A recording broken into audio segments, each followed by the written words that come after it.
କୋଉ ଠାକୁରଙ୍କୁ କଣ ଖାଇବାକୁ ଭଲ ଲାଗେ ଆଉ ଠାକୁର କିପରି ଭୋଗ ଖାଆନ୍ତି? ଭଗବାନ ଶ୍ରୀ ଗଣେଶଙ୍କୁ ମୋଦକ ବା ଏକ ପ୍ରକାର ମିଠେଇ ଖାଇବାକୁ ଭାରି ଭଲ ଲାଗେ, ଯାହାକି ଚାଉଳର ଚୂନାରେ ତିଆରି ଏବଂ ତା ଭିତରେ ନଡ଼ିଆ ଏବଂ ଗୁଡ଼ର ପୁର ରହିଥାଏ। ଏହା ଛଡ଼ା ତାଙ୍କୁ ଅନେକ ପ୍ରକାରର ଲଡୁ, ମିଠା ଇତ୍ୟାଦି ଖାଇବାକୁ ବହୁତ ପସନ୍ଦ।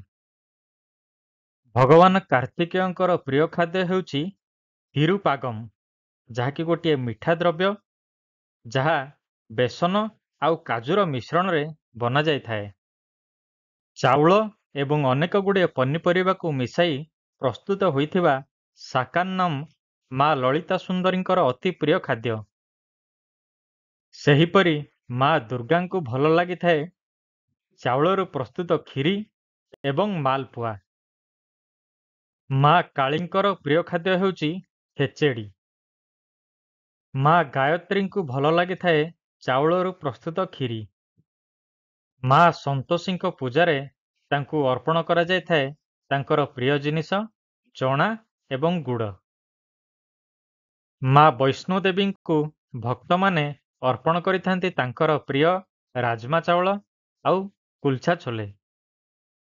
ମା ତାରିଣୀକୁ ନଡ଼ିଆ, ମା ବିରଜାକୁ ଛେନାପୋଡ଼ ଆଉ ରସଗୋଲା, ଆଉ ମା ସମଲେଇକୁ ଦୁଦୁରା ପିଠା ପସନ୍ଦ ଆସିଥାଏ।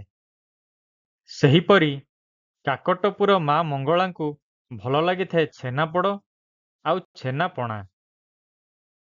ଶ୍ରୀକ୍ଷେତ୍ରର ମଉଡ଼ମଣି ଜଗନ୍ନାଥ, ବଳଭଦ୍ର ଏବଂ ସୁଭଦ୍ରାଙ୍କୁ ଭଲ ଲାଗିଥାଏ 60 ପଉଟି ଭୋଗ, ଅବଢ଼ା ଅନ୍ନ, ଏହା ସହିତ ମାଉସୀ ମାଙ୍କର ପୋଡ଼ପିଠା।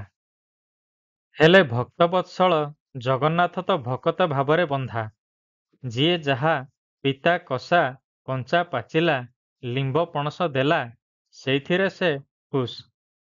ସେଥିପାଇଁ ପ୍ରଭୁ ଶ୍ରୀମଦ୍ ଭଗବତ ଗୀତାରେ କହିଛନ୍ତି ପତ୍ରಂ ପୁଷ୍ପಂ ଫଲಂ ତୋୟମ୍ ଯୋ ମେ ଭକ୍ତ୍ୟା ପ୍ରୟଚ୍ଛତି ତଦହଂ ଭକ୍ତ ଉପହୃତମ୍ ଅଶ୍ନାମି ପ୍ରୟତାତ୍ମନଃ।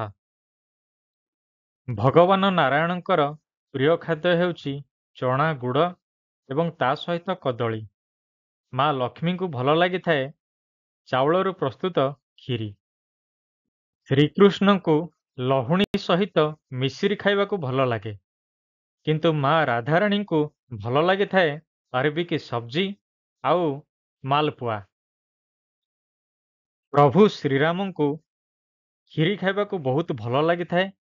ଏହା ଛଡ଼ା ସସକୁଲି ବା ଏକ ପ୍ରକାର ଜିଲାପି ମଧ୍ୟ ତାଙ୍କୁ ଭଲ ଲାଗିଥାଏ। ମା ସୀତାଙ୍କର ପସନ୍ଦ ସୀତାଭୋଗ ଆଉ ହନୁମାନଙ୍କୁ ଭଲ ଲାଗିଥାଏ କଦଳୀ ଚଣାଗୁଡ଼ ଖାଇବା। ଏହା ସହିତ ମୋତିଚୁର ଲଡୁ ମଧ୍ୟ ହନୁମାନଙ୍କର ଅତି ପ୍ରିୟ ଜିନିଷ। ଭୋଳାନାଥ ଶିବଶଙ୍କରଙ୍କର ପ୍ରିୟ ଖାଦ୍ୟ ହେଉଛି କ୍ଷୀର, ମହୁ, ପଦ୍ମ ମଞ୍ଜି ବା ମଖାନାରୁ ପ୍ରସ୍ତୁତ କ୍ଷୀରି, ମାଲପୁଆ, ଏହା ସହିତ ବେଲପତ୍ର ଏବଂ ଭାଙ୍ଗ। ମା ପାର୍ବତୀଙ୍କୁ ଭଲ ଲାଗିଥାଏ କ୍ଷୀରି। ବ୍ରହ୍ମଦେବଙ୍କୁ ପସନ୍ଦ ଆସିଥାଏ ପଞ୍ଚାମୃତ, କିନ୍ତୁ ମା ସରସ୍ୱତୀଙ୍କର ପ୍ରିୟ ହେଉଛି ମିଠା ଅନ୍ନ, ପୋହା ଆଉ ସେଉ ବୁନ୍ଦିଆ। ଏବେ ଆସନ୍ତୁ ଆପଣମାନଙ୍କୁ ଜଣେଇବି ଗ୍ରହମାନଙ୍କର ପ୍ରିୟ ଖାଦ୍ୟ। ବୁଧ ଗ୍ରହଙ୍କର ପ୍ରିୟ ଖାଦ୍ୟ ହେଉଛି ମୁଗ ବା ସବୁଜ ରଙ୍ଗର ମୁଗ। ଶୁକ୍ର ଗ୍ରହଙ୍କର ପ୍ରିୟ ଖାଦ୍ୟ ହେଉଛି କ୍ଷୀର, ଏହା ସହିତ ଚିନି। ସେହିପରି ଚନ୍ଦ୍ରମାଙ୍କର ପ୍ରିୟ ହେଉଛି ଭାତ, ଦହି, ଘିଅ। ବୃହସ୍ପତିଙ୍କୁ ଭଲ ଲାଗିଥାଏ କଦଳୀ, ଚଣା ଏବଂ ଗୁଡ଼। ସୂର୍ଯ୍ୟଙ୍କୁ ଭଲ ଲାଗିଥାଏ ଆଖୁ ଆଉ ଗୁଡ଼। ସେହିପରି ମଙ୍ଗଳଦେବଙ୍କୁ ଭଲ ଲାଗିଥାଏ ନାଲି ମସୁର ଡାଲି। କେତୁଙ୍କର ପ୍ରିୟ ହେଉଛି ପିତା ଏବଂ ସବୁଜ ପନିପରିବା, ଯାହାକି ଶରୀରକୁ ଶୋଧନ କରିଥାଏ। ଶନିଙ୍କର ପ୍ରିୟ ହେଉଛି ରାଶି ଲଡୁ ଏବଂ ରାହୁଙ୍କର ପ୍ରିୟ ହେଉଛି ବିରି, ଏହା ସହିତ କଳା ଜାମୁନ ମିଠା। କାମଦେବଙ୍କର ପସନ୍ଦ କ୍ଷୀର, ଭାଙ୍ଗ ଏବଂ ବେଲରୁ ପ୍ରସ୍ତୁତ ଏକ ସ୍ୱତନ୍ତ୍ର ପାନୀୟ। ଦେବରାଜ ଇନ୍ଦ୍ରଙ୍କୁ ଅର୍ପଣ କରାଯାଇଥାଏ ପଞ୍ଚାମୃତ। ଏହା ବ୍ୟତୀତ ତାଙ୍କର ପ୍ରିୟ ପାନୀୟ ହେଉଛି ସୋମରସ। ଅଗ୍ନିଦେବଙ୍କର ପ୍ରିୟ ଖାଦ୍ୟ ହେଉଛି ଘିଅ। ଏହାଛଡ଼ା ବିଭିନ୍ନ ପ୍ରକାରର ସମିଧ ସାମଗ୍ରୀ, ସାକଲ୍ୟ ଇତ୍ୟାଦି ତାଙ୍କର ଅତି ପ୍ରିୟ ଭୋଜନ।